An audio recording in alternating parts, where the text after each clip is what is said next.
Right now, I'm joined by political analysts Wendy, Patrick, and Laura Fink to talk about the contentious governor's race here. Ladies, thanks for coming in here. And it's going to be a long night with you two. You guys are going to be here with our coverage until like 11 o'clock. So thank you in advance for that and your insight and analysis. Wendy, I want to start with you. A handful of undecided voters out there right now.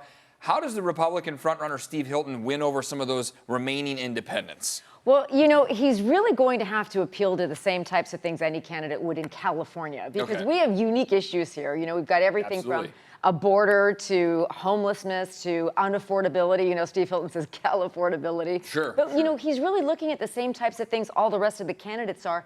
But how is he going to do it differently? And I have to say, the last time we were here when we talked about the California debate, remember how high that percentage of undecideds was that night? It was 20-something%. It was like 26%. We have slid all the way back to single digits. So you have to believe at least some of the candidates are doing something right. People are making a decision. But we don't necessarily know which decision yet, because there's, you know, some of the polls, Laura, aren't necessarily saying it. But Steyer and Hilton now for that number 2 spot. But it looks like Javier Becerra is leading the pack, at least according to some of the polls. What does that tell you? Isn't it wild how close the top 3 are? We haven't seen an election like this in a very long time, but it does look like Javier Becerra has secured the top spot. And will we see 2 Democrats or our usual 1 Democrat, 1 Republican in the fall election? So right now it really is a battle between Steve Hilton and Tom Steyer. And what are they going to do in these last days? Because those undecided voters may go down, but I know a lot of Democrats are holding the ballot. They are, So Democratic turnout is lower than we usually see at this point. And experts say that it's probably not because people aren't going to vote. It's because they haven't decided which person to check the box next to. Yeah, and I wanted to ask you about that because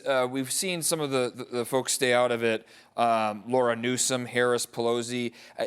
By them not endorsing someone, is that the reason people are holding on to those ballots, or are they still kind of waiting for this final stretch? What do you think? I think everything can sort of move the needle slightly at this point, but I really do think it's about viability. And the way that Becerra logged into that front spot was being anti-Trump and capturing the Eric Swalwell vote that, because of his scandal and his dropping out of the race, left it open. And he was able to say, I was the Attorney General, I'm going to be the best to fight Trump, and capture that and the Latino vote. He's got double the Latino support of Tom Steyer, and that is helping him cruise through. I want to ask you, Wendy, about the infighting a little bit between Bianco and Hilton.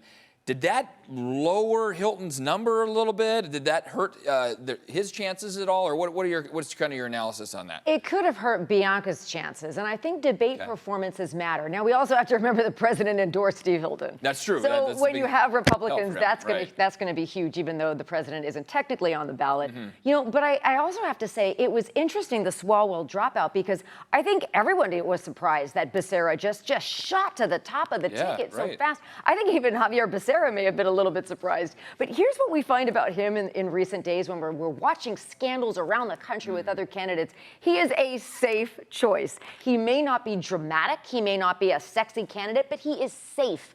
And a lot of people are going to vote for him for that reason. They don't want any shenanigans. They don't want any surprises. They want somebody with experience. And once they looked into who he is, I think that really sort of pushed him ahead of some of his Democratic rivals. If Hilton should get that second spot in our deep blue state here, what chances does he have? Not a high chance of being elected in California. But, you know, it is a real win for Republicans to actually not have in a jungle primary 2 Democrats as they probably thought they were going to.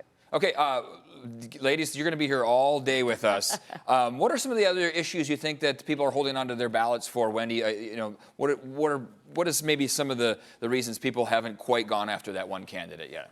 Well, in statewide, it's the mayor's race is just, you know, the LA mayor's race is, you talk about dramatic. I'm not sure which is more dramatic, the governor or the mayor, but we haven't seen so much undecided in years. I also have to say in the mayor's race, it's a generational issue as well. You know, here you have Spencer Platt, you know, a former reality TV star, a young man, and Karen Bass, who has much more political experience, but also some political baggage. So I would say those probably are the top 2 races statewide to watch. Laura, Steyer spent a lot of money, like 200-something million. Has that paid off for him, or are people starting to warm up to him a bit, and that's why he's been able to maybe squeeze into that second spot? If you're a billionaire running a Bernie Sanders-like campaign that is wildly progressive and tacking to the left, and you are spending your own money on the race, you are creating your own obstacle. So the problems that are solved by his $100+ million that he's spending is a hurdle he has to overcome, because he has to convince voters, hey, I am the people's billionaire. We'll see if he can do that to get into the top 2. Did it hurt the Democrats' chances having so many close candidates? I think we had 8 candidates for quite a while that were all kind of neck and neck with the polls there. Did that hurt them at all? Well, when Wendy talked about the generational shift, this is what you see. There's no heir apparent in the Democratic Party. We see that nationally, and we see it here in California. And I think the challenge for Democrats is, how can we remain competitive? How do we get the best person for the job? What's the process? For me, I'd like to see 2 Democrats duke it out all the way to November, so voters have a real choice, have real exposure when turnout is higher, and we've got more time to evaluate the candidates. That's what I think all the candidates that with a D by their name that wanted to stay in the race wanted to see.